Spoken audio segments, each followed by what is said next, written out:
I think that this was the best show of all the shows, but Hawkeye was the best MCU show.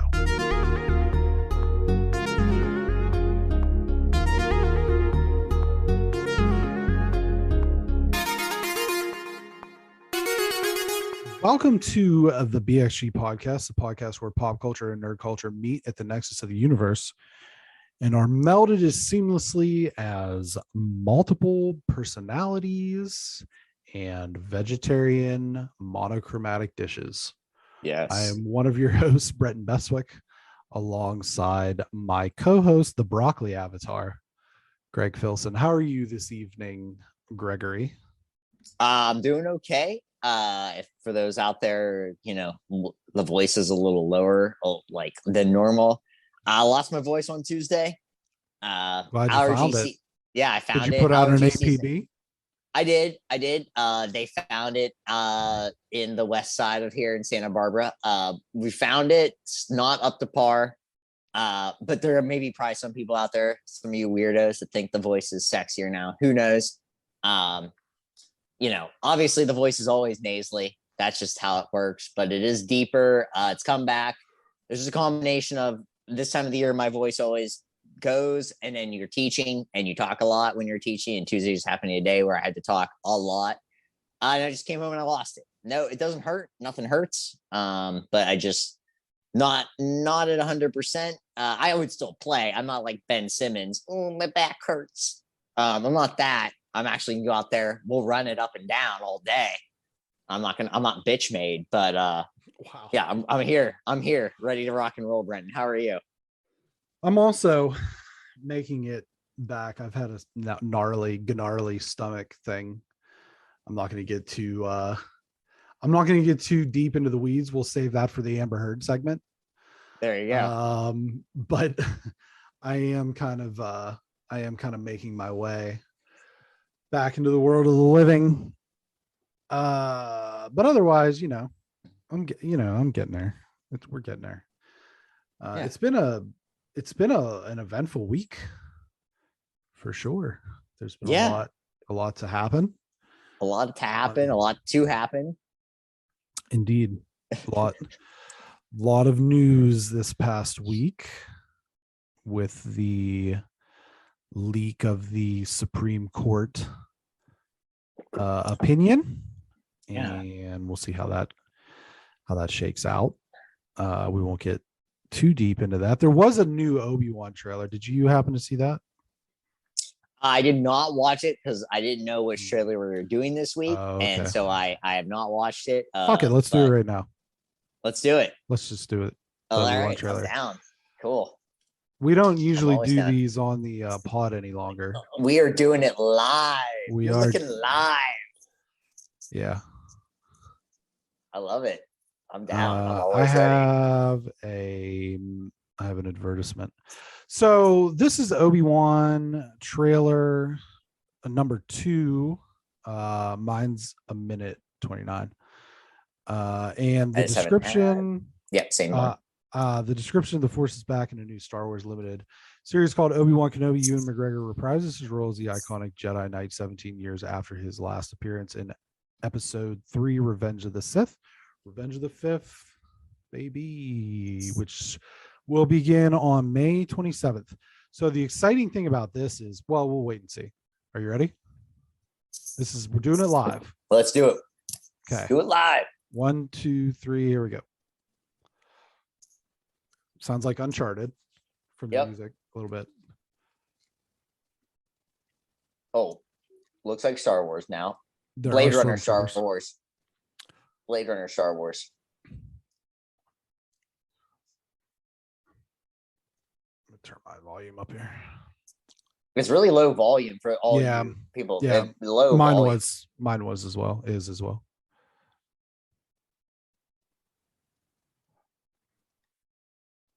Wah wah wah. Wah, wah.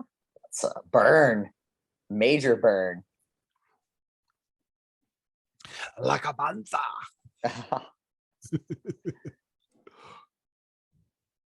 I love this Blade Runner. I tell you what, the Blade Runner version of this is sick.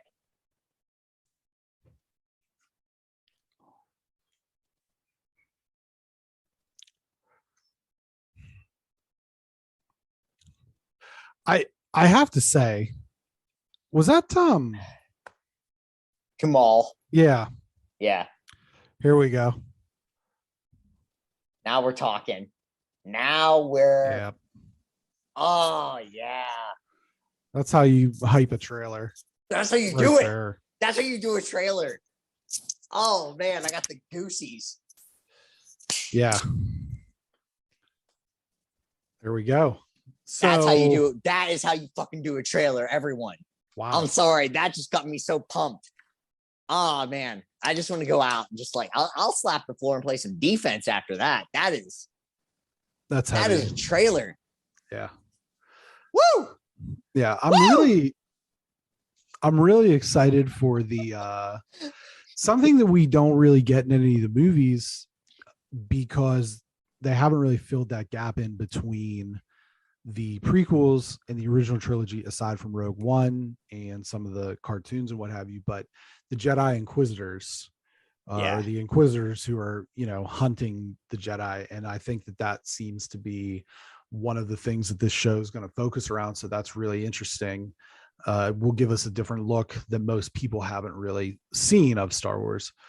So I'm excited. And then the end of that trailer, like you said, is just like, that's a 10 out of 10 trailer right there, everyone. Yeah. What are we? 3 weeks? Woo! I think 3 weeks. They say the 27th. Yeah. 27th. And we're getting the first 2 episodes. Yeah. On the 27th. So there's that. That's exciting. That is actually exciting. Yeah. I'm pumped. But we'll move on from that. That was kind of impromptu. But we'll move on from that to the season finale, potentially series finale, and season review of Marvel's Moon Knight. Excuse me, the 6th and final episode of Moon Knight, which was also its shortest, I believe. Sees Arthur Harrow unlock Amit, the Gator Goddess. I guess it's probably a crocodile because yeah, crocodile. They began to purify Cairo, but before she could move on to bigger things, Layla frees Khonshu and becomes the avatar of Taweret, the Scarlet Scarab. A lot of resemblance to Wonder Woman, the MCU's the Scarlet Scarab, the MCU's first Egyptian superhero. Mark goes back for Steven in the underworld. The pair escape just in time for a menage a trois of pain against Arthur Harrow. Moon Knight and Mr. Knight, as well as the Scarab, fight valiantly, but appear at the end of the line until Mark blacks out. And when he comes to,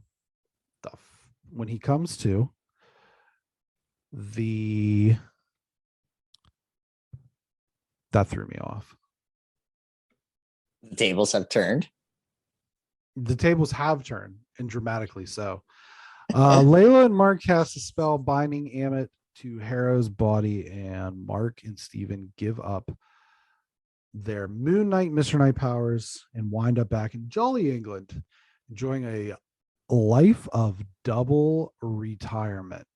So before we get into, our thoughts on the series as a whole, the end credits, all of that, what were your thoughts on just this episode? It was weird how short it was. Yeah. I thought it was weird. Like that threw me. Like it was almost like too short, where like they've really tried wrapping it up too much. And like, as much as I like this series, this episode to me felt a little flat, and because they tried to make everything happen all at once. Yeah. And I don't know. Maybe I was wrong. Like, I've been not, feeling 100%, maybe or something like that. But to me, it was just, here's everything. And then, and not to get into the end credits or anything like that, but it was just like, here he is. He's given up Moon Knight and that's it. And like, that was kind of it. And it was like, okay. Like we had such like the last 2 episodes, both you and I were just like, those were so good. Especially the 5th episode, the penultimate episode was, I think we both agreed, the best episode of Marvel Studios television. Yeah, I'll get into that. Yeah, I have a thought on that when we get to the series as a whole. It was at least very, very high episode. Yeah. Like, I mean, that's the one thing we'll both say on that end. And it was so weird how this didn't really feel up to par on that end of things. It was, to me, it felt very disjointed and rushed. Yeah. It doesn't, I will say the thing I'll say, and we'll get into it more, it didn't necessarily take away from my like overall series thing of it. I'm not one of these people like you're only as good as your last like episode, because there's a lot of season finales don't live up to the rest of the season. But it was weird when it ended. I remember like I literally was like, when it ended, I was like, I looked over at James like, that was it. Yeah. And then it was it, and except for the end credits. But like, so for me it was like episode, and not, it might have been the weakest episode honestly of the entire season. I've only watched every episode once, so it's hard to like fully break that down, but that's where I'm at with that. I think Marvel has an ending problem with these shows. Like they don't know how to end. They don't know how to stick the landing with the shows, because the ending, the 5th episode or whatever the next last episode, always seems super strong. Yeah. And then the ending episodes have been really hit or miss. Yeah. I thought, like you said, it was very short, and I thought it was a really weird decision given how short the episode was to leave Oscar Isaac on the sideline so long, because he didn't show up until about 14 and a half minutes into the episode that was really only probably about 38 minutes long. Right. So 43-minute runtime with credits. So, and the credits are usually like 5 minutes or so. So that was weird. They did try to do everything at once. And I do think that they did a good job of not overemphasizing the battle between Amit, if I'm saying that correctly, and Khonshu as the big gods, because I think that was one of the things that really hurt Shang-Chi was the big CGI finish. And I thought that they showed you just enough that it wasn't too much of that particular battle. Overall, I think it's hard to really rate this because it was so short and it ended so fast. Worst episode, I don't know. Weakest maybe is a better word, but yeah. We knew we were going to get more action.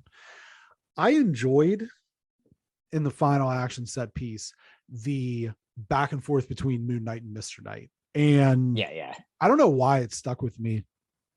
In particular, the one sequence where he like pops Harrow and he's Mr. Knight and he like straightens the jacket. Mm-hmm. Like for some reason that looked really cool to me. It was cool. Yeah. That's why I loved it. It was cool. Yeah. What did you think about Layla and the Scarlet Scarab? Very reminiscent of Wonder Woman in a lot of ways. I was just going to say, it's like, like we've said with Moon Knight and other things in Marvel Universe, a lot of these things no one's ever read, no one's ever heard of. And then when you see it, it's like, oh, this reminds me of something else. And this happens to be, maybe the 3rd most famous character in the DC universe. Right. And it's that's just sort of funny to me. And it's like, that's because I didn't know a lot about that character. Honestly, I'm just like, I'm well versed in the Marvel universe, despite what people may say about me online. What does that mean? I've had a lot of people come at me when I comment on like Nerdist posts when they talk about the multiverse. And I'm like, this multiverse thing is stupid. Like, because Nerdist always promotes, is this the multiverse? Even though we've never really got that far into it. And I'm like, I'm so tired. It's me complaining about Nerdist more than it is complaining about Marvel. It's like, quit trying to make it happen, Nerdist. Like, quit trying it. Like, you're wrong. It's happening. What I mean, though, is they're always wrong. Like, we're more right than the Nerdist, where they're getting paid. People are getting paid paychecks to make wrong statements, and we're just showing up. Yeah. The Nerdist is like the worst at this. Come at me, Nerdist, because you're the worst. Like, you are the worst at predicting anything, Nerdist. Like, you are literally the worst. Shots fired. Yeah, shots 100% fired at Nerdist. You guys suck. Like, I will 100% say they suck at this Marvel stuff. Like, they're so bad at it. Like, we joke around about how bad we are. We would be fucking top of the food chain at the Nerdist, Britain. It's like insane to me. It's so bad. And like, I comment on it, and you get these losers that have probably read 10 comic books their entire life. It's like, I used to get 25 comic books a year for Christmas and like backlogs. So like, I've read these fucking comic books, morons. And like, I didn't read Moon Knight because literally no one's read Moon Knight. And so when this character shows up, and I'm like, this is Wonder Woman, like you said, it's just like kind of funny to me. It didn't do a lot for me because, like you said, like Oscar Isaac wasn't in this episode. Like it was so weird to me. And it's like, it's called Moon Knight.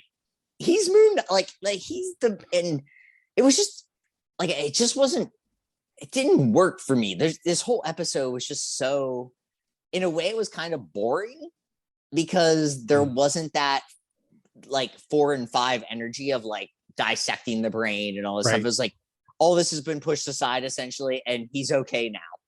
And it's like, that's. So let's get into, I guess, the end credits kind of addresses that specifically with him and his sort of blackout. As I do think that they handled this very well.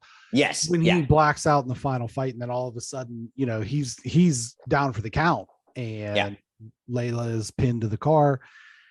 And then all of a sudden we do the blackout thing, and then everybody's dead now. And I thought that they did a really good job of showing restraint. Yeah. In that they could have well shown that, like what ends up happening. And this is the end credits. So spoilers, if you haven't seen the end credits or you haven't seen the episode yet, please don't listen to the next part. But we learn in the end credits, Arthur, with Amit trapped in him, he's in like a psych ward, it seems like, and he gets pushed out by, I was expecting this to be the MCU connection. Yeah, me too. Yeah. And then he gets kind of dumped into this car, and Khonshu's there, and it's like a limo, and he puts down the intermediate screen, and it's Oscar Isaac, and he's speaking Spanish, and he just shoots him. And we learn that it is the third personality, which we've been kind of discussing throughout, and a personality by the name of Jake Lockley. So I did think that they did a good job of showing the restraint to leave that until the end credit. Now, we've discussed at length that, and I guess this kind of gets into, you know, maybe predictions or what have you, but where does this leave us in terms of, we know Oscar Isaac doesn't have a contract with Marvel moving forward from this. And, you know, it certainly seems as though this is setting up a season 2, but where, if they're not able to come to terms, then, you know, it's just kind of bunk, I guess. Yeah, I mean, there's a thing where like it could be just bunk, and it is what it is. And I think they did this intentionally because, like, let's say he doesn't resign, then there was no connection to the Marvel universe anyhow. Sure. So doesn't really matter. Right. There's nothing connecting you to anything. And so, but if he does, then we can play off of this. And I think eventually, probably season 2 does lead us into the Marvel universe. I just feel like eventually you have to do it, whether we want to see it or not. And I think you and I are both kind of like, we like to stand alone and not being a part of it. Yeah.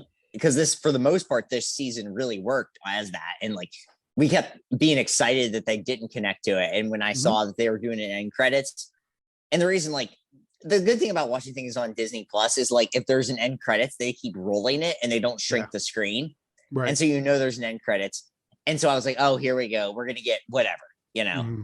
I honestly thought it was going to be a Doctor Strange thing because the movie comes out Friday or today, you know, it comes out today or tonight, Thursday, you know, when we're recording, it does come out in some theaters.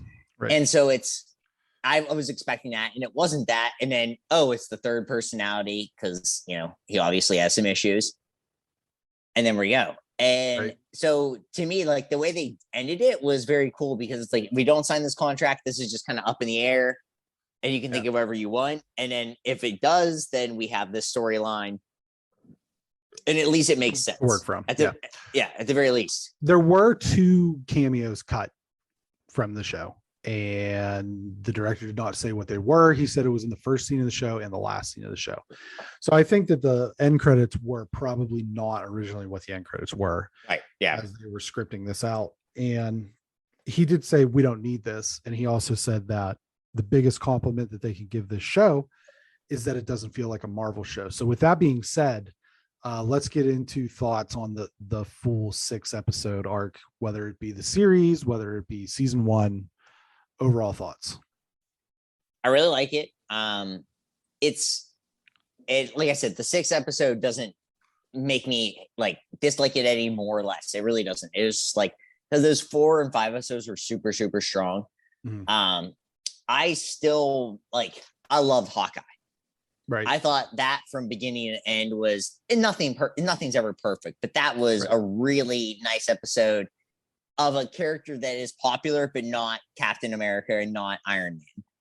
And that show really worked for me and is probably still my favorite. And there's probably part of that where it's just like, oh, I know this character, stuff like that. True. This show is the second, is to me right now, watching every episode just once, and Hawkeye I just watched once too. And most of the other ones, I think I just watched once. I think I ever just watched everything just once, actually, now thinking back. What I liked about the show, so different and such a reach in a good way for Marvel to go away from what they were trying to do with other things and to place it right before Doctor Strange and not have it have anything to do with Doctor Strange was very cool, because I know, like, I don't know how many other people were expecting something, but I was definitely expecting some sort of Doctor Strange thing where it's like, if you're in the Marvel universe, you're in it, you're seeing it this weekend, right after you watch Moon Knight. And I thought this was a calculated risk. Sure. Because it's TV. So you can do different things with TV than you can with movies. And also, like, if this doesn't work, Oscar Isaac doesn't have another season anyhow. So, like, whatever. And we just move on, and it's like it never happened. Because a year from now, we're going to have 3 movies or 4 movies and 4 TV shows. And nobody will even remember Moon Knight existed. You know, one of those kind of things is kind of the way this works. And so to me, it was like, to me, at the time it came out and the way they did it was kind of a perfect move for Marvel Studios. Sure.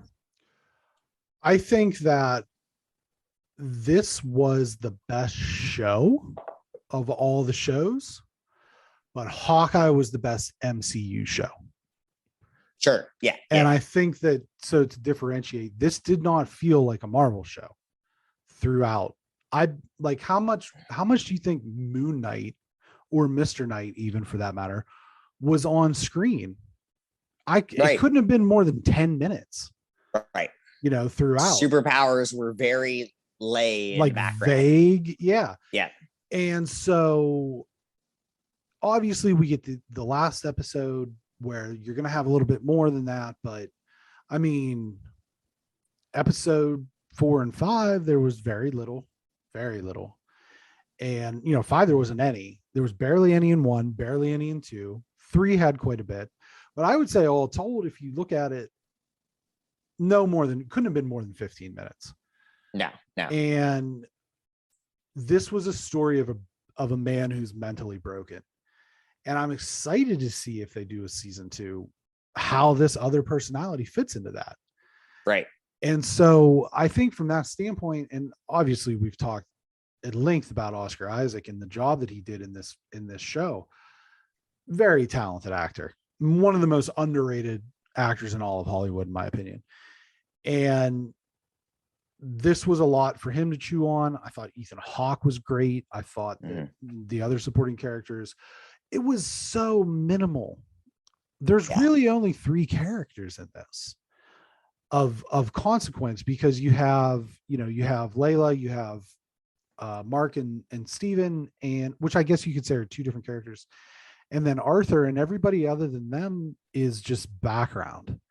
And so I think that, like you said, this was a risky move, especially in between Spider-Man and Doctor Strange. And everyone's looking for how it connects to everything else, and there are no connections. But I think that they might be onto something here with maybe trying to step out of this. Is if you think about it, this is the first Marvel movie or show that has not pushed universe building literally since the first Iron Man. Yep. So, what are we looking at? 14 years or something like that? Everything has had everything aside from Iron Man and Moon Knight have had something to push the franchise as a whole a little bit further. And this story being told in an isolated way, in its own it just tells the story, and it does so very well. I agree with you that the last episode was kind of a letdown, but overall, I thought the series was great.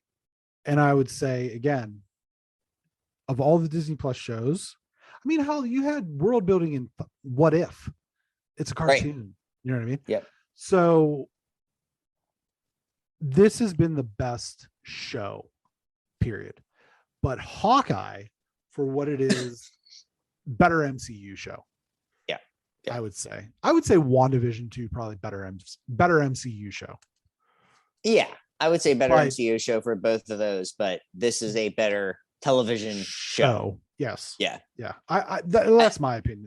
This is a show that you could show someone that's never watched a Marvel movie, and I'd be shocked if they disliked it. Right. It might not be their absolute jam, but they would at least be like, this is fine. I mean, if this is like the genre that they're into. But so out of 10 for the series, I give it an 8, just a flat 8. Yeah, I think I'm good. I think I'm good with that 8. Yeah. That last episode was kind of a buzzkill.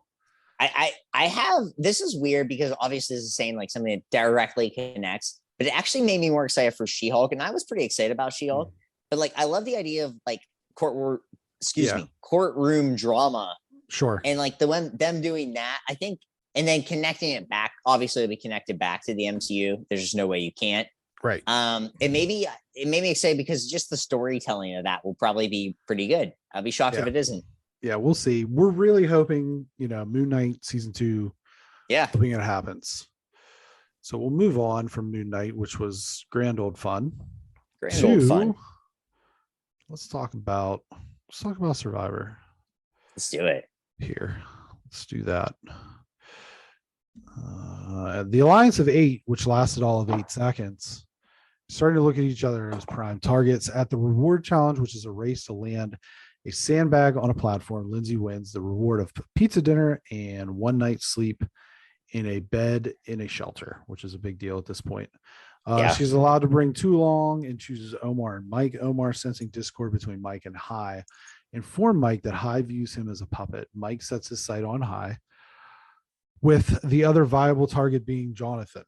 Lindsay and Dre agree to sending Hai home so that their 3-person amulet becomes a 2-person steal a vote. Hai is blindsided as he believes that Jonathan is the target. The only person to vote with him was Romeo, who looks like a surefire bet at this point to be taken to the end as a goat. Bye, Hai. Bye, Hai.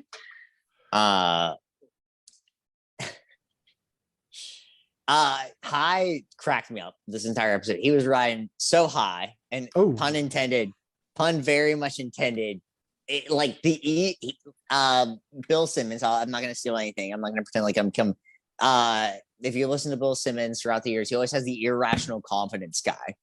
Jason Terry literally brings literally nothing to the table, but will just keep shooting his shot. And that was Hai to me. And like, I couldn't stop thinking about that when I'm watching this show. It's just like, this guy literally does nothing well, other than he has a weird confidence that doesn't make any sense. And because there's nothing, it's so weird to me too. Like, there was nothing that gave him confidence. That should have given him the confidence, other than his own like brain working against him and saying like, you should have confidence. And before they even got into like the whole discussion and everything, I was like, well, they're not, I like said to myself, they're not voting Jonathan out. And the reason why I thought this for a second is like, if there's another team thing, and like I said, I haven't watched Survivor since the end. There won't be any more team things. It's all individual from this point. Right. But I was just like, I kind of assumed that too, but it was just this one thing where it's like, you kind of want to have Jonathan on your side in a way, in just in case. I understand. I know that maybe it won't happen, but this is a season where like anything can happen. There's like a slight thing. Hai brings literally nothing to the table. Like, there's nothing he's good at other than pretending.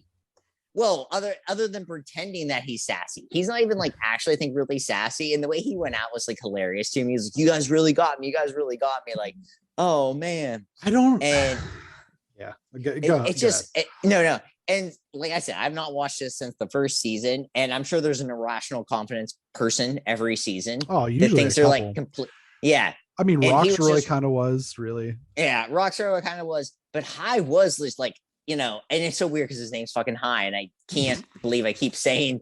I'm not trying to actually like make puns, but that guy was totally riding high off his own supply, and it was crazy to me. I'm just like this, like, dude, like. The biggest opinion I got from this is like, obviously, whatever he's doing, like in the real world, he's the lowest fucking guy on the ladder. No, and so like, I don't. I 100% believe that, and like, this was his time to like actually shine because he doesn't do anything for me. Like, he's totally like a guy in the office that like tries coming up to you and like his occupation is. Whatever, it could be a lie anyhow. So it's like he's definitely the guy that comes up the office like, you catch a game this weekend, and be like, there were several games this weekend. What are you talking about, High? And he's like, the one. It's like State. State versus college. He's just like state versus college, and you're like, yeah, High. You know what, dude? I gotta go like refill my coffee, and it's like 2 feet away to refill your coffee just to get away from him. It's just, there's nothing about him. Like, he's such a try-hard. We've always been around the try-hards, and he's just that to me. And it just does nothing. Jonathan's a try less, where it's like, I just want to, I'm going to do my thing, and I'm just good at things because, like, my dad made me run up a fucking mountain if I didn't do things. And, like, High's just interesting. He's just a weird dude. And Romeo is just... He's there. He exists in this world. It's so weird. So there's a lot to unpack there. High in this episode was 2012, 2013 Dion Waiters. Just compliment to High. He was that guy. You know what I mean? Yep. But I wonder too how much the guys like High or Roxroy or whatever watch back this season and think that they were in so much control and then realize that they weren't. I've always said too, and I can't remember, I think Omar said, usually if you are feeling like you're in control, you're done. Dunzo, yeah. And I think that was the case here. And I feel a little bit like he overplayed whatever hand he had. And honestly, what really hurt him was he fell victim to a very good play by Omar. Omar got put in a position to be with Mike, told him he was a puppet. Mike is a puppet. He's emotionally manipulated every single episode. You tell him a story about your life. And it's over. He seems like a great guy. You know what I mean? Yeah. Like a guy that you would want around. You know what I mean? I'll tell you what he seems like, honestly. He seems like he'd be a really good neighbor. I would say he'd be really good at a wedding when you're just giving your speech and like Mike starts crying, and like, oh, everybody needs to start crying. I just feel like he'd be a great neighbor. Like, fuck, I don't have a 3/16 socket wrench. You know who does? Mike. And he can you mow my lawn this weekend? I'm going to be gone. And he's like, I was going to do it anyhow. You didn't have to ask. I feel like Mike would be an awesome neighbor. But in this game where being good at it is being deceitful and being able to sniff out when people are deceitful, he's got too much good in him, honestly. Yeah. And that's a compliment in the real world, but that's a big blow in Survivor. And Omar made the play. I mean, he made the play. He did exactly what he was supposed to do. I will say, I don't know how, and High's not the only one, but over the last several seasons, I don't know how when you get blindsided and you go, oh man, you guys got me. And good luck, everybody. I would be motherfucking every single one of them on my way down. Oh, I would be half baking everyone. Fuck you, fuck you, fuck you. You're cool. Fuck you. I'm out.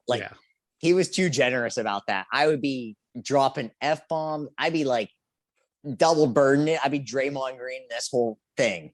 It'd be a game over. How they have the grace to be able to do that. And that one's for you, David S. from Carson City. So we move on, let me think here. What are we down to? 7? There's only probably maybe 3 episodes left, which the last 7 people, 3 episodes. Well, the last one will be a double episode. Okay. So they'll get rid of a couple people like that. Whew, a doozer. Yeah, it'll be easily 2 hours. Who's your favorite right now? Omar. Right? Omar. Yeah. because Omar is king. he's flying so far below the radar, but he's who made that play last night. Yep. It's So, crazy to me. It's like I was telling Jane, it's like I think I'd be really good at this show, yeah. except that I hate every person in the world. And so like when I have to coddle to some bitches like this season in any season of these shows, I'd be like out. I'd be like, I've been able to balance shit. I've been able to like toss a beanbag into like a hole smaller than the actual beanbag. And yet you assholes that like literally can't get a job at Staples are like What just are you talking about? It's just like I love John and he's not going to win. Probably not. No. And it just, but I'll tell you what, they're getting into the, I think they've been in the fuck around phase. Yeah. They're going to get into the find out phase. And this is the thing. And like I said, I have to reiterate, I have not watched this show for a long time. It's called Survivor. In like real life, if you actually have to survive, you're not throwing beanbags and stuff. You're like killing something. And it's like, I want this to be like, at the very end, there's 4 people, and like literally, it's like who actually survives. Yeah, that's not like you're just on the island for 4 weeks, and you just got to figure it out. There's no Jeff Probst telling you anything. It's like who actually lives. I will say this just on the Jonathan piece is that he hasn't done much besides be good at challenges. He's had not a standout social game, and tactically, he's not great. So there is an ending where he goes to the end and doesn't win. Sure. No, I don't disagree with that, but I think it's called Survivor, not tactical. Yes, and so it's like, it's the idea of being able to survive. But this is the game that we actually play, not the game you want us to play. So. I want to say, I want people to die, Bryn, on this show. I want the last episode. It's too far. I want the last episode to be a month, and then 3 people die. I think that's Naked and Afraid, actually. I think they're just naked. Are they not afraid? Everybody's afraid. I'm a little afraid. Top Chef time. Top Chef. So last week we had Restaurant Wars. I'll go back to Gale this week. This week we had not Restaurant Wars, but the chefs did have to cook a monochromatic vegetarian dish in the Quickfire Challenge.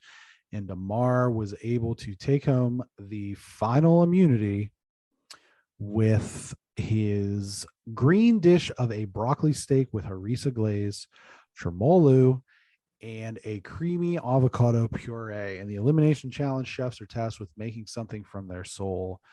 Each chef knocks it out of the park, but Jae Jung wins for her taste of South Pacific flake cod with Korean sweet potatoes, kimchi with pomegranate, and a shrimp bisque, which was a true showstopper. The judges reminded us repeatedly that it is a competition, however, and someone must be eliminated. And it unfortunately was Chef Luke Kloppen, who made his mother's meatloaf recipe into a fricadella style meatball with white cheddar mash and gravy glaze that drew the short straw. I will say his looked the most likely that I would have eaten it. Yeah, his looked like the most. Well, his looked like the most that like homemade, right? And this is nothing against him. There is a problem where like I look at Luke every week, and there's something missing with him, and then like, and I don't mean like anything bad. It's just like he worked at Noma, widely considered the best restaurant in the world, and now he's unemployed. And he worked at the best restaurant in the world, and now he's unemployed, and that's a weird gap.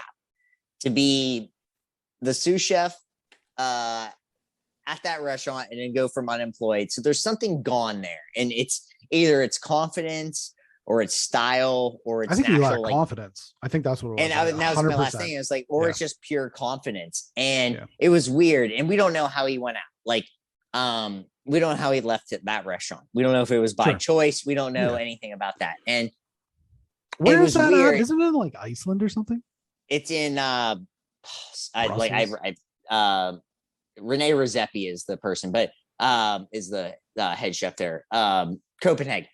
And so Jenny was there. I tried to get her to go there, but they at that time didn't have a vegetarian menu. Now the menu is all vegetarian. Anyhow, And so that was weird to me because it was somebody that probably had a ton of confidence for a while. And then it just disappeared. And you knew he was going to go out soon just from other things. Yeah, sure.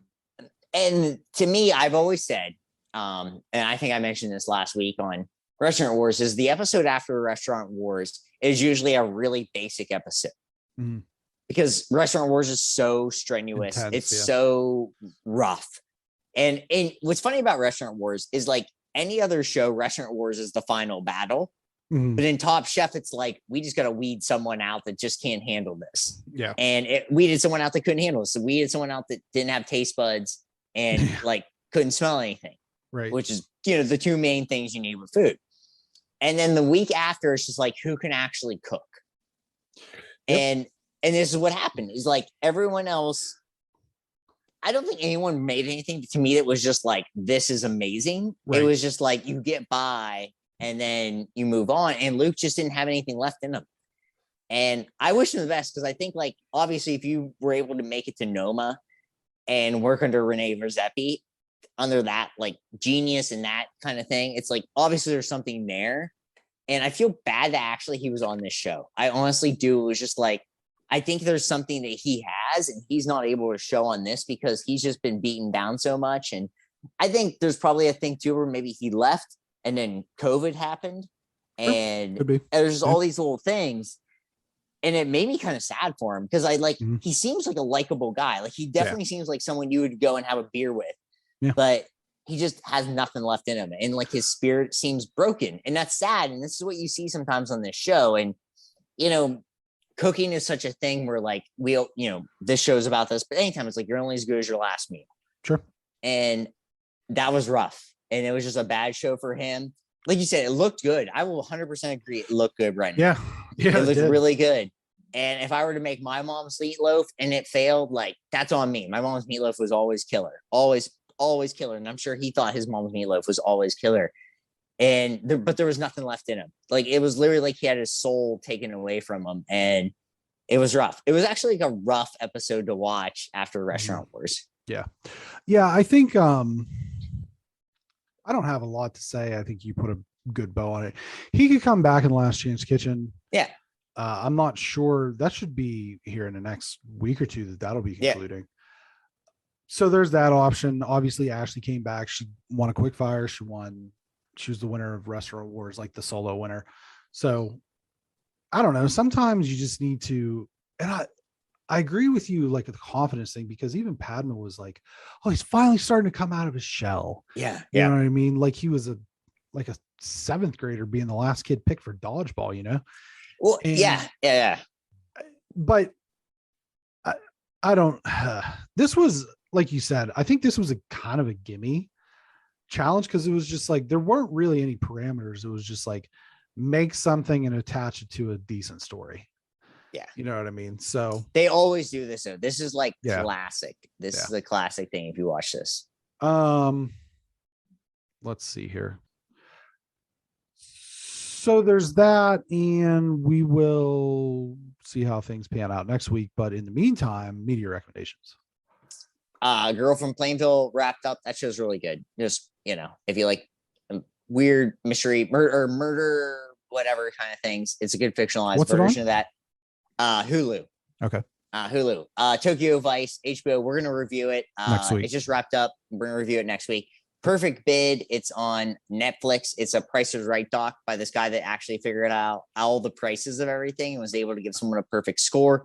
Really good. Carly Rae Jepsen, I'm still on that train because she's great pop music. The new album comes out tomorrow, so I'm excited about that. Western Wind, and just Sugar because it's been Teacher Appreciation Week, and everybody just gives me all the sugar in the world, so I am high on sugar constantly. You didn't have your kids like draw you a picture of a flower?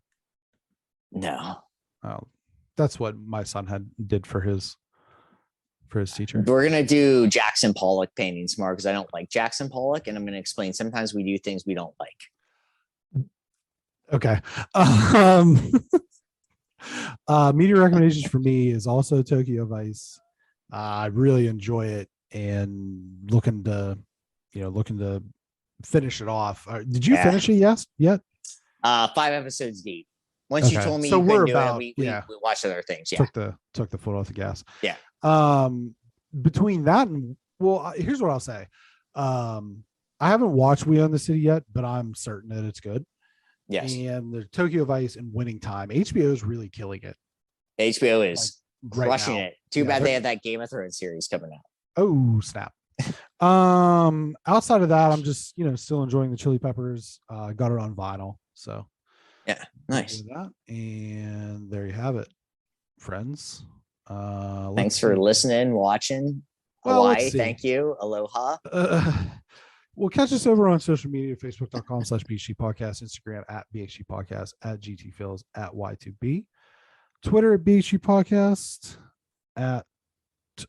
@GTFilson, @Y2B, and then come hang out with us on our Discord.